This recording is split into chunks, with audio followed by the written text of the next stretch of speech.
자, 오늘은 오직 하나님만 의지하게 하심이라 라고 하는 말씀으로 계속해서 이 주제를 이어가도록 하겠습니다. 고린도전후서는 제가 로마서와 더불어서 가장 사랑하는 서신서 가운데 하나입니다. 그래서 로마서와 더불어서 고린도전후서를 우리 성도들과 나눌 날이 속히 임하기를 원하는데, 사도가 이 후서를 기록하면서 자신이 겪었던 큰 시련, 본문 말씀을 보면 우리는 죽는 줄 알았다라고 할 만큼의 어려움을 첫 장으로부터 시작을 합니다. 그러니까 고린도전서가 15장이고 고린도후서가 13장인데 그 13장 가운데 첫 장부터 이 주제를 다뤘다는 것은 무엇일까요? 바울의 마음이 급하다는 것을 우리가 엿볼 수 있어요. 왜냐하면 사도는 사도이지만 자신과 자신의 선교 일행이 이 죽을 것 같은 고난을 통해서 깨닫게 된 복음의 능력 때문입니다. 그 능력을 환난을 통해 배우게 되어졌는데, 이 복음의 진수와 능력을 성도들에게 빨리 알려주고 싶은 거예요. 그리고 성도들도 자기가 누리고 있는 이 복음의 풍성함과 생명력을 알기를 원하는 목자의 심정이죠. 그런데 우리는 여기서 이런 생각을 하게 됩니다. 왜 사도까지 부름을 받은, 그리고 우리가 흔히 말하는 대로 가장 위대하다고 인정하는 사도 바울, 그는 일행과 그가 이렇게 죽을 만큼의 어려움이 필요한가라고 하는 겁니다. 그렇잖아요. 세상에서 잘 되겠다고 성공하겠다고 이 선교 사역에 뛰어든 것도 아니잖아요. 그렇다고 사도가 된 것도 아니잖아요. 사도를 따라서 함께 복음 전도를 하는 그의 일행도 마찬가지 아닙니까? 복음 사역을 위해서, 하나님의 나라를 위해서 자신의 전생애까지 던진 분들이잖아요. 근데 이런 분들에게도 죽을 만큼의 어려움이 필요한가 말입니다. 우리는 흔히 생각하기를 예수를 대충 믿고, 아니면 이제 대체로 그렇습니다. 저도 이제 일대잖아요. 일대의 당대의 예수를 믿은 사람들은 특징이 있습니다. 그 뭐냐면 고지식할 정도로 그냥 고지고대로 갑니다. 일대의 예수 믿은 사람들은 무슨 말이냐면 잘 타협을 안 해요. 이게 제 주변에도 보면 공통적 특징이에요. 당대의 예수 믿은 사람들은 이게 바보가 아니라, 바보여서 그런 게 아니라, 이게 이렇게 택하면, 조금만 구부리면, 조금만 타협하면 자기 인생이 수월하다고 하는 거, 그걸 모를 리가 없죠. 다 알아요. 그런데도 그걸 안 가요. 그냥 말씀이면 고지고대로 가는 거예요. 그래서 찾아오는 결과가 뭐냐? 엄청 고생을 해요. 근데 2대, 3대쯤 가게 되어지면 이게 사라집니다. 이게 사라져요. 그래서 좋은 말로 하면 유연해지는 건데, 말씀대로 고지고대로 안 합니다. 이게 이제 여러 가지로 우리가 말을 할 수가 있어요. 그런데 사도도 당대잖아요. 이게 고지고대로 가는 거예요.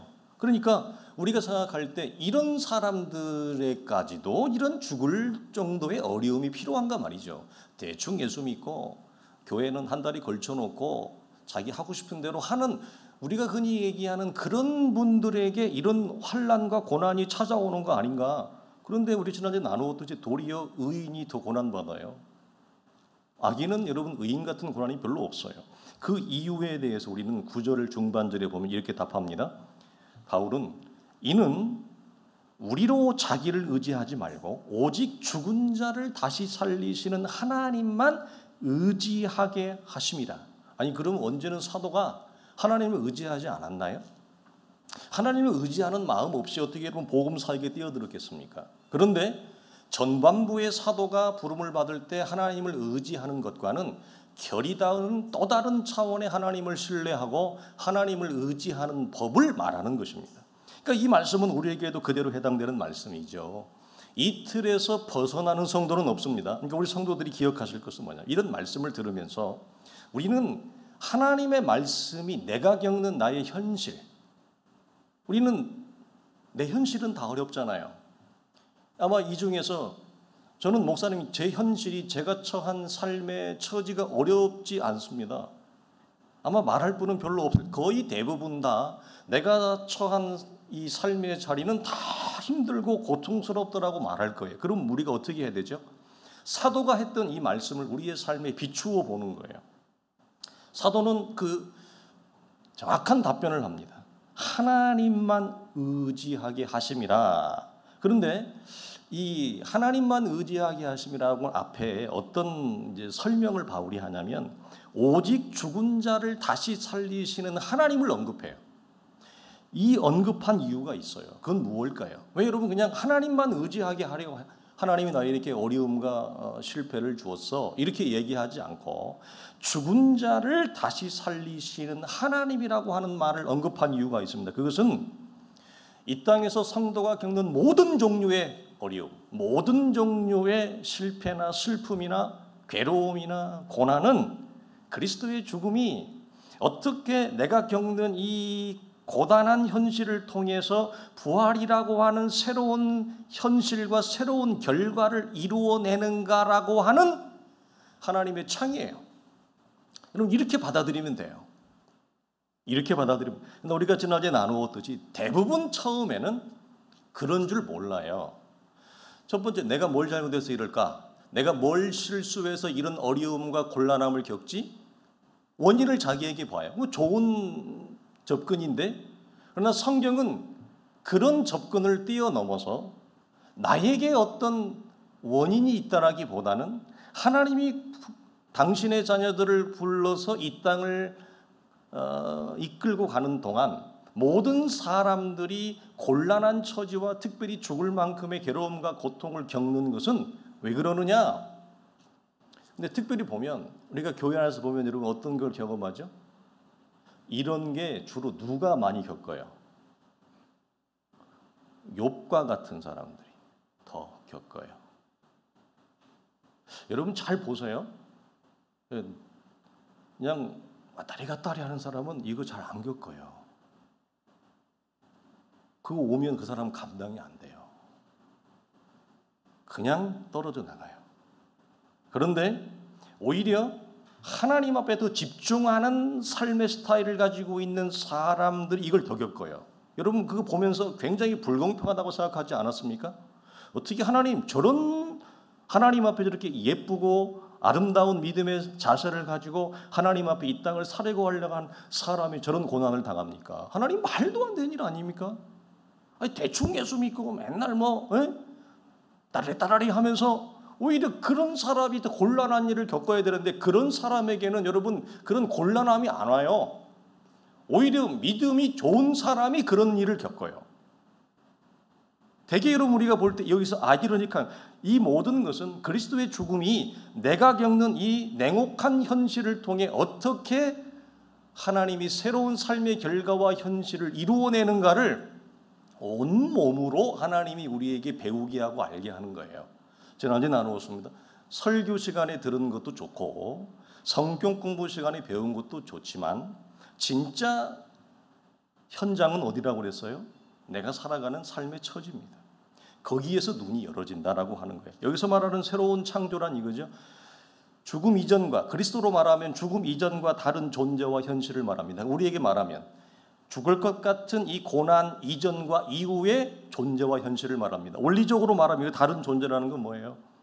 죄인된 우리가 의인된 신분을 말하고 다른 현실이라고 하는 것은 보이는 세상이 전부이고 이 세상에 올인하고 이 세상의 모든 것을 걸고 살아갔던 내가 고난 이전에 죽음 이전에 이제는 보이지 아니하는 하나님의 나라를 바라보며 소망하는 시선과 안목과 방향이 생긴 거예요. 그리고 그 실행을 하는 믿음의 걸음이 생긴 거 이게 복음이에요. 이게 고난 이전과 이후에 우리 안에 나타나야 돼. 그래서 우리가 지난주에 왜 실패와 슬픔을 낭비하지 말라고 하느냐? 슬픔을 안 겪을 재간이 있나요? 우리가 실패를 안 겪을 재간이 있나요? 그러나 이 슬픔과 실패라고 하는 이 고난을 겪었는데도 다른 존재, 다른 현실이 내게 열어지지 않았다. 그것은 뭐냐? 낭비한 거예요.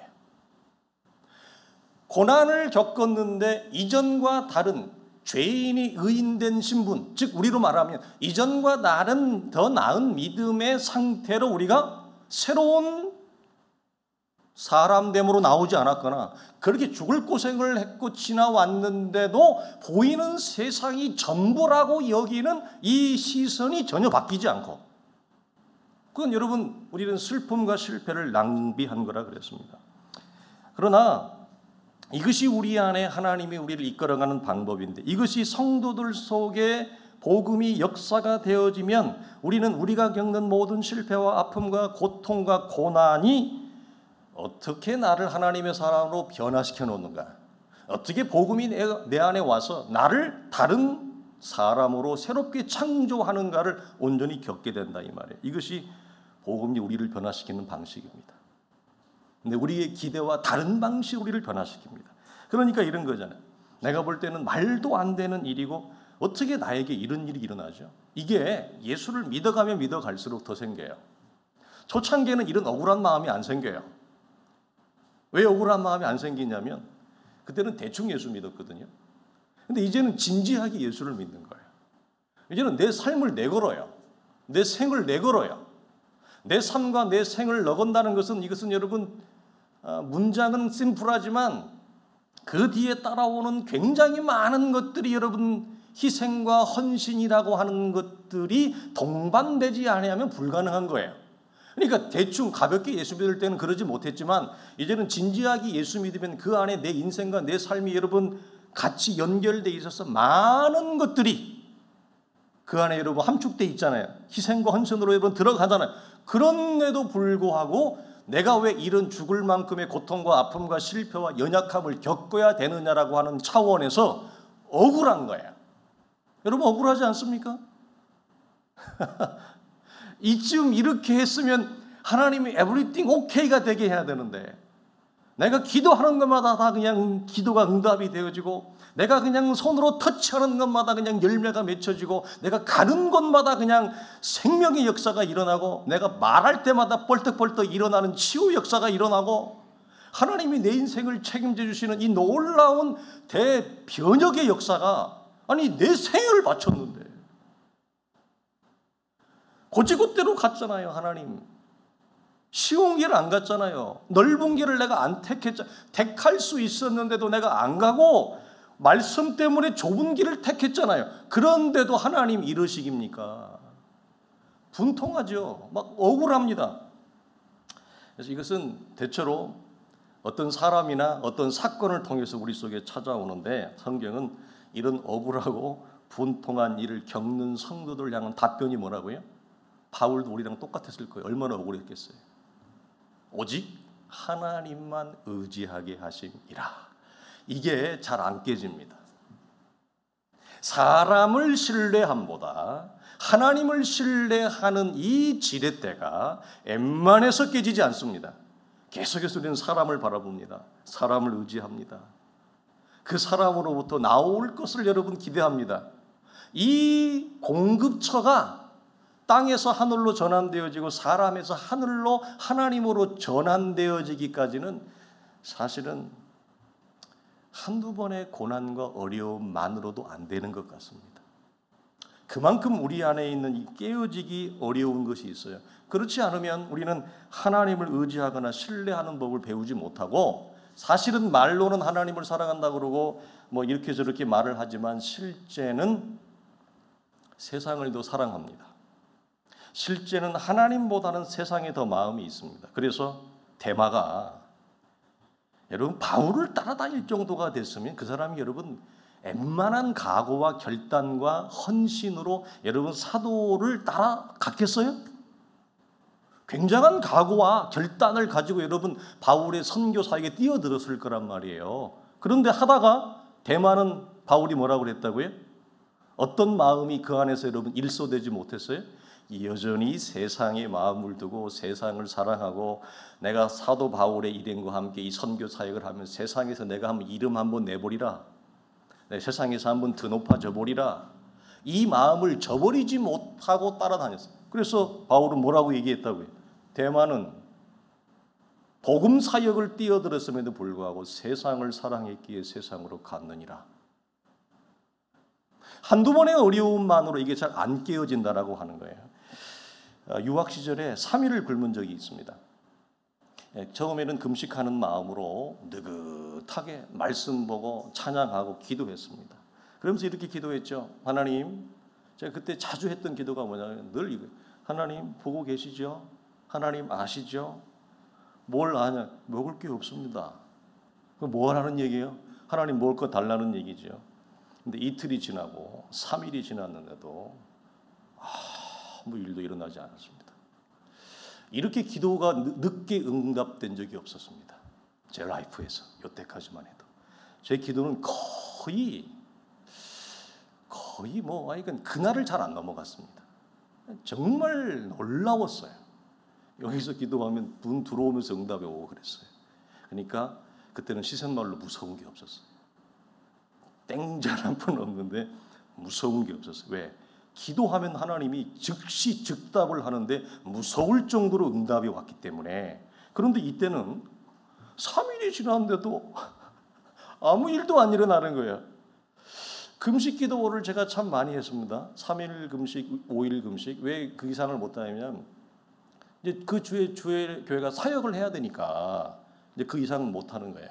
그런데 금식 기도할 때는요, 정말 배가 안 고팠어요. 너무너무 충만했고 거울을 보면서 제 얼굴을 보면서 제가 은혜를 받았습니다.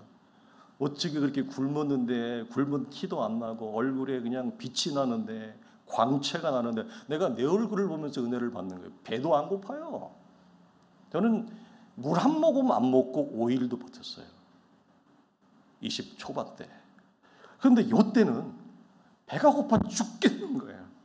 얼마나 배가 고픈지 그 속쓰림, 배가 고픔이 지금도 기억을 할 정도로 배가 너무너무 고픈 거예요. 그래서 제가 뭐라 그랬냐면, 아니 하나님 이럴 시기입니까? 제가 저 잘 되겠다고 여기까지 와가지고 이런 고생을 하고 있습니까? 하나님 책임져 줘야 되는 거 아니에요? 어떻게 저한테 이럴 수 있습니까? 원망과 짜증과 화를 팍 터뜨렸어요. 그 순간 성령께서 제 안에 무엇을 보게 했을까요? 저는 지금까지 제 믿음이 굉장히 좋은 믿음이라고 착각을 하고 살았습니다. 아마 지금도 그럴지 몰라요. 겨우 3일 굶었다고 하나님 앞에 원망과 짜증과 화를 토해내는데 너무너무 서운한 거 하나님 앞에. 하나님, 내가 잘 먹고 잘 살겠다고 여기까지 왔느냐. 내 친구들 같이 공부할 때 못되고 하는데 걔네들 지금 다 좋은 포지션 가서 이렇게 하는데 나는 하나님 그거 포기하고 이거에 신학해가지고 여기까지 이러고 왔잖아요. 내 꼴이 뭡니까? 그 원망을 쏟아내는 순간에 성령께서 지금까지 보지 못했던 어떤 것을 보게 하느냐, 어떤 빛이 임했느냐, 내 믿음이 얼마나 허약한 믿음인지, 내 믿음이 정말 아무것도 아닌 믿음인지, 주님을 향한 사랑의 고백이 얼마나 환경과 조건에 의해서 들쑥날쑥하는지, 하나님이 주면 해볼래 하고 하나님이 안 주면 이러고 있고, 이 들쑥날쑥하는 이 정말 연약한 아무것도 아닌 이 가벼운 믿음이라고 하는 그때 처음 봤어요. 그래서 어떻게 했을까요? 펑펑 울었습니다. 하나님 앞에 부끄럽고 죄송해서. 예, 이스라엘 여러분 출애굽하고 난 다음에 처음에 마실 물이 없어서 하나님 앞에 따지죠. 물 좀 조금 더 먹을 것이 없어 또 따지죠. 겨우 며칠 굶었다고 하나님 앞에 따지고 분노하고 짜증내는 이스라엘과 다를 게 아무것도 없는 것이 제 자신이. 너무 부끄럽고 통곡해서 운 적이 있습니다. 사랑하는 성도들이여, 우리는 내가 원하는 상황과 조건을 통해서 하나님을 더 깊이 알고 내가 더 깊은 사람으로 되면 참 좋겠습니다. 그러나 사실은 그 반대의 조건과 상황에서 우리는 이 복된 하나님의 일하심을 배우고 내 자신을 새롭게 봅니다. 일이 잘 풀리면 이런 연단과 훈련이었으면 어떻게 될까요, 여러분? 계속해서 내 자신만 높아집니다. 뭐라고요? 일이 잘 되면, 내가 생각하는 대로 인생의 물꼬가 열어지면 우리는 그렇지 않은 척하지만 실제는 자신에 대한 집중력이 굉장히 강해집니다. 이전보다. 일이 잘 되기 이전보다. 잘 되면 더 강해져요. 이런 연단과 훈련이 없으면 그래서 자기 자신만 계속해서 높아지는 거예요. 그래서 이제 어떻게 되죠? 실패하는 사람들, 넘어지는 사람들, 그 사람들을 보고 하찮게 여기기 시작합니다. 나같이 쓰지 못하는 사람들을 보면 쯧쯧쯧 하기 시작합니다. 저런 인생은 저렇게 살 만한 다 이유가 있어. 너는 나같이 노력하지 않고 나같이 치밀하지 않고 나같이 집중하지 않기 때문에 그러는 거야. 그래서 자기 자신에 대한 이 견고한 성이 더욱더 강해져서 사실은 입으로는 아름다운 언어를 내뱉지만 사실 속으로는 그 사람을 비웃고 있는 경우가 굉장히 많습니다. 여러분 그렇지 않습니까? 이것이 잘 안 깨져요. 이 내 자신이 높아지고 이 교만과 자기에게 지나치게 과도하게 집중되어지는 어떻게 깨어지느냐? 내가 원하지 않는 삶의 조건과 현장이 일어나는 거예요. 그러니까 우리는 반드시 이 말씀을 여러분 기억하셔야 되고 이런 암송했으면 좋겠는데 히브리서 5장 8절입니다. 그가 아들이시라도 받으신 고난으로 순종을 배워서 온전하게 되었다. 아주 짧은 구절인데 아들이시라도 고난을 통해서 순종을 배웠고 온전하게 되었다. 여러분 이 말은 우리에게 여러분 너무나 절실한 말입니다. 이것이 하나님이 일하는 방식이고 그 핵심은 죽음이라 그랬습니다. 우리 이것을 여러분 모르는 사람이 없습니다. 특별히 우리 교회 성도들은 이런 내용은 가볍게 압니다. 다 알고 있습니다. 하지만 무엇이죠? 이론적으로는 알고 있지만 내가 걸어가는 믿음의 걸음과 현실, 내가 살아가는 믿음의 실제의 걸음에서는 이것이 아직 여기까지는 아니라는 겁니다. 자, 그러면 하나님은 아들의 죽음과 방불한 그리스도의 죽음을 우리에게 어떻게 배우게 하느냐? 고린도후서 1장 5절에서 이런 말을 바울이 해요. 바울은 자기와 자신의 선교 일행이 당한 고난을 뭐라고 표현하냐면 그리스도의 고난이 우리에게 넘쳤다라고 표현을 해요. 무슨 말입니까? 자신들이 겪은 이 고난을 그리스도가 겪은 고난과 동일하게 연결을 해요. 그래서 우리는 이 고난을 통해서 그리스도가 순종을 배워서 온전하게 된 것처럼 우리도 전혀 생각하지 못했고 우리 앞에 펼쳐질 이런 어려움을 전혀 예기치 못했는데 이런 죽을 것 같은 고난과 어려움을 통해서 그리스도의 죽음을 우리 또한 배우게 되었다. 이렇게 얘기합니다. 그러나 처음에는 대다수의 성도들이 그걸 모릅니다. 왜냐하면 정신이 없어서. 정신이 없어서 내가 겪은 어려움과 고난 속에 하나님이 무엇을 담아놨는지, 어떻게 나를 변화시키려고 하는지, 어떻게 나를 새로운 사람으로 새로운 삶의 세계와 현실을 일구어내려고 하는지 이걸 전혀 몰라요. 정신이 없고 정신이 좀 차려지면 바로 튀어나오는 것은 원망과 짜증과 분노와 자기 선택에 대한 후회. 이런 것들로 자신의 삶을 채색하기 시작합니다. 그렇죠?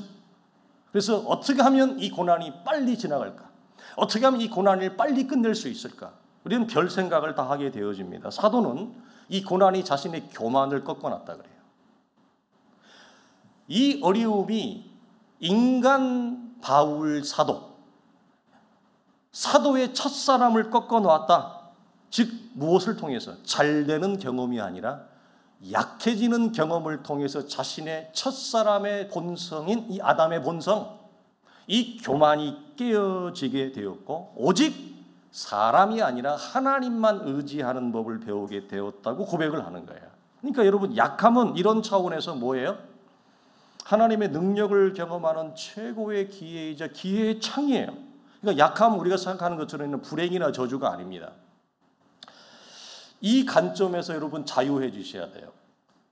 최소한 가벼워지셔야 돼요. 내가 실패하는 거, 넘어지는 거, 약해지는 거, 내가 겪는 고난, 어려움. 욥을 향해서 욥의 세 친구들이 공통적으로 공격했던 하나의 공통점이 있습니다. 그건 뭐죠? 네가 겪는 이 고난의 어려움은 다 네 안에 원인이 있다.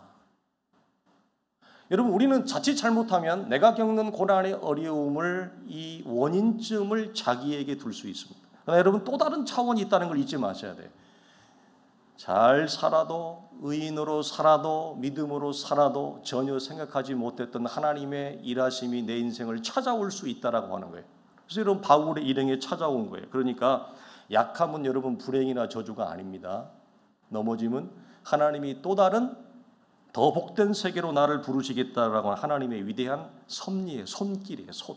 그리고 이것은 하나님의 손으로부터 나오는 선물이라고 하는 사실이에요. 이 사실을 여러분 꼭 기억하길 바랍니다. 슬픔과 실패라는 연약한 조건에 처한 성도는 그 약한 조건에서도 괴롭고 힘든 시간을 보냅니다. 그 과정 안에서 원망과 분노, 자책과 회의 수없이 반복하죠. 그러나 어떤 이제 절벽과 봉착점에 이제 도달하게 되냐면 아무리 원망하고 그게 뭐 부모가 되었든지 내가 살아가는 시절이 되었든지 내가 펼쳐져 있는 환경이 되었든지 그게 뭐 아내가 되었든지 남편이 되었든지 심지어 자기 자식도 원망하거든요. 여러분 자기 자식은 원망하지 않을 것 같지만 여러분 계속 사람이 이렇게 골목으로 몰리잖아요. 원망의 대상에서 제외되는 건 하나도 없어요. 하나도 없어요. 교회 목사를 원망하는 건 여러분 그건 당연한 거고 그건 당근이고 심지어 자기 몸으로 나와서 힘들게 키운 자기 자식도 원망합니다. 그러니까 원망의 대상에서 하나님도 원망하죠. 그러면 하나님을 원망한다는 것은 원망의 대상에서 제외되는 건 없다는 거예요. 사람이 얼마나 연약한 체질을 가졌는지. 그러니까 이런 걸 겪지 아니하면 우리는 교만이 한도 끝도 없이 올라가요. 한도 끝도 없이. 자기를 지나치게 여러분 과장하게 생각하는 거죠. 그래서 아무리 원망하고 자책을 하고 후회를 해도 주어진 삶의 어려운 현실은 전혀 바뀌지 않는 거예요. 아무런 개선이 안 돼요. 이런 걸로는 아무리 한숨을 쉬고 아무리 잠 못 자는 밤을 지새워도 잠 깨고 나면 새벽에 해가 뜨면 현실은 그대로예요. 더 이상 바뀌거나 개선되지 않는 이 현실 앞에 그 절벽에 서게 됩니다. 그러면 그때 비로소 우리 안에 나오는 여러분 외침이 있어요. 그 외침이 뭘까요? 자기 죽음에 대한 외침을 그때부터 해요. 그 전에는 사람은 아직도 희망과 소망의 끈을 붙들고 있습니다. 자기 자신에 대해. 이게 뭐예요? 하나님을 아직 전심으로 의지하지 못하는 상태. 죽을 것 같은, 오늘 사도가 얘기하는 거 뭐라고 해요? 죽을 줄 알았다. 그런 죽을 것 같은 사망의 골짜기를 지날 때 원망과 후회와 자책과 분노와 싸움으로는 이 현실이 어두움이 거쳐지지 않잖아요. 사망이 여러분 무너집니까? 사망은 무너지지 않는단 말이에요. 그 속에서 아무리 발부등 쳐도 전혀 개선되지 않는 이 어두움의 현실 앞에 드디어 한 줄기 외마디 외침이 나온다. 그게 뭐라고요? 주여, 제가 할 수 있는 것이 아무것도 없나이다. 하나님, 내가 무엇을 할 수 있나이까? 이 자기 죽음에 대한 절망 어린 외침과 고백이 그때 비로소 나옵니다. 그 사망의 절벽에 끝자락에 섰을 때 아무도 나를 도와줄 수 없죠. 누가, 어떤 사람이, 그게 부모인들, 자식인들, 친구인들, 누가 나를 이 사망의 절벽에서 여러분 건지어낼 수 있습니까? 아무도 없어요. 오직 하나님만이 내 손을 붙잡습니다. 그 외마디 죽음의 고백을 관통할 때 우리 안에 비로소 무엇이 열어지느냐? 나를 위해 죽으신 예수 그리스도의 십자가의 죽음, 그리스도의 죽음에 대한 시선과 안목이 열어지는 거예요. 이게 놀라운 축복이란 말이에요. 이것이 우리가 원하는 대로 내가 세상에서 성공하고 형통하고 높아지고 엄청난 자산이 나에게 축적되어지는 그런 성공과 형통이라는 과정을 통해서 이 그리스도에 대한 죽음의 시선이 열어지면 얼마나 좋겠어요. 우리는 다 그걸 소원해요. 그러나 복음이 우리를 변화시키는 방식, 하나님이 우리를 변화시키는 방식은 하나님은 그 방법을 사용하지 않으세요. 여러분 왜 그럴까요? 왜 그럴까요? 여러분 이 원리를 기억하셔야 돼요. 여러분 그리스도도, 하나님이시라고 하는 그리스도도 우리를 죄와 사망에서 새로운 존재와 새로운 현실로 우리를 변화시키는, 이것을 우주의 위대한 대전환이라 그랬단 말이에요. 이건 나 하나가 변화되는 것이 아니라 우주 전체가 바뀌는 우주의 대전환이에요. 이 대전환 속에 우리의 구원도 우리의 생명도 우리의 부활도 있는 거예요. 내가 살아가는 모든 현실도 다 포함되어져요. 이것을 바꾸어대고 변화시키는데 하나님이신 그분도 고난을 통하여 죽음이라고 하는 방법 외에는 다른 길이 없었어요. 그렇다면 이것이 우리에게 그대로 접목될 때 나라고 하는 작은 인생이 이전과 다른 이후의 새로운 존재와 새로운 시선을 가진 사람으로 태어나는 것은 고난이라고 하는 내가 전혀 원하지 않는 이 상황과 조건 외에는 방법이 없다는 말이에요. 이것이 인간이 처한 현실이에요. 안타깝지만, 가엾지만 이것이 인간이 처한 구조적 운명이에요. 왜? 바울이 로마서 3장에서 뭐라고 얘기하지? 모든 사람이 죄를 범하였음에 하나님의 영광에 이르지 못한다. 무슨 말입니까? 인간이 처한 운명과 구조적 한계는 우리 스스로 하나님의 영광에 이를 수 없는 구조적 한계를 가진 운명이에요. 즉, 나 스스로는 예수 그리스도의 죽음이 열어지지 않는다는 얘기입니다. 아들의 죽음의 시선이 열어지지 않아요. 우리 스스로 그리스도의 죽음의 시선이 열어지고 십자가의 시선이 열어지고 믿음의 안목이 열어지는 것이 예수 그리스도의 죽음 외에 다른 방법으로도 있다면 아들이 죽지 않았지요. 사도행전 4장에 천하 인간의 구원을 얻을 만한 인물을 예수 외에는 준 적이 없느니라. 그런 그분도 십자가라고 하는 그 고난의 컨디션을 통하여 우리를 새롭게 했다면 우리는 여러분 말할 것이 없습니다. 그래서 내가 원하는 조건, 인생의 컨디션, 내가 꿈꾸는 인생의 아름다운 성공과 형통이라고 하는 모든 사람이 추구하는 그 조건이 아니라 그 정반대의 조건을 통해서 하나님은 나를 새롭게 하십니다. 변화시킵니다. 그래서 여러분 주변을 보십시오. 그 사람이 어떤 포지션에 있든지 어떤 사회적인 이치에 있든지 이런 사망의 골짜기를 통과한 사람이 풍겨내는 예수의 생명의 향기, 이 죽을 것 같은 고난을 통과한 자가 만들어내는 아름다운 삶의 모양, 여러분 다르지 않습니까? 다르잖아요. 그건 여러분 어쩔 수 없어요. 왜? 하나님의 일하심 속에 그가 온전히 들어갔다가 그리스도의 죽음을 통해서 죽음과 방불한 사막의 골짜기를 통해서 그 새로운 존재, 새로운 현실이 열어졌기 때문에 그래요. 여러분 이가 우리가 추구하고 소망하는 것입니다. 우리는 저마다의 당면한 모든 종류의 어려움에 봉착해 있습니다. 우리는 더 이상의 원망이나 분노로 해결되지 않는 현실, 에라 모르겠다. 에라 모르겠다. 우리 여러분 하루에 혹시 한 주를 살면서 에라 모르겠다 몇 번이나 말하는지 모르겠습니다. 아마 적지 않을 거려. 에라 모르겠다. 될 대로 되라. 뭐 어떡하겠어. 내 손 밖에 있는데. 이런 식의 회피나 체념으로도 사라지지 않죠. 여러분 기억하실 것은 우리가 어떤 조건에 있든지, 특별히 우리가 더 어두운 고난, 가난한 조건에 처해 있을 때 하나님은 나를 향한 강력한 성령의 역사와 임재로 나를 붙들고 계신다고 하는 사실을 여러분 잊지 마십시오. 그 이유는 하나밖에 없는 아들의 생명과 맞바꾼, 이 맞바꾼 인생이 우리의 인생이요. 하나밖에 없는 아들의 생명과 맞바꾼 삶이 우리의 삶이기 때문에 그렇습니다. 하나님 우리를 포기하지 못하는 이유, 아들의 죽음과 맞바꾼 존재가 되었기 때문에 우리를 포기하지 않습니다. 그래서 우리 공동체도 마찬가지죠. 그러므로 나를 향한 하나님의 열심이 있는 한 내가 처한 열악하고 내목한 현실 속에서 그리스도의 죽음이 열어지는 각자의 믿음의 선한 싸움을 여러분이 하셔야 됩니다. 여기에는 낭만이 없습니다. 미안하지만 낭만적이지 않습니다. 로맨틱하지 않다는 얘기입니다.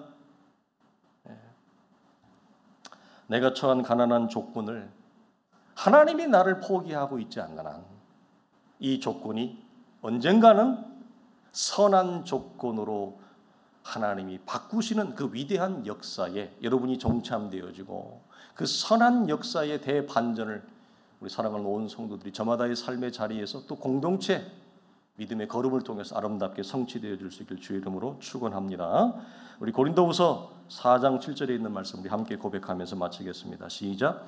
우리가 사방으로 우의 싸움을 당하여도 쌓이지 아니하며 답답한 일을 당하여도 낙심하지 아니하며 박해를 받아도 버림받지 아니하며 거꾸로 트림을 당하여도 망하지 아니함은 우리가 이 보배를 질그릇에 가졌으니 이는 심히 큰 능력은 하나님께 있고 우리에게 있지 아니함을 알게 하려 함이라.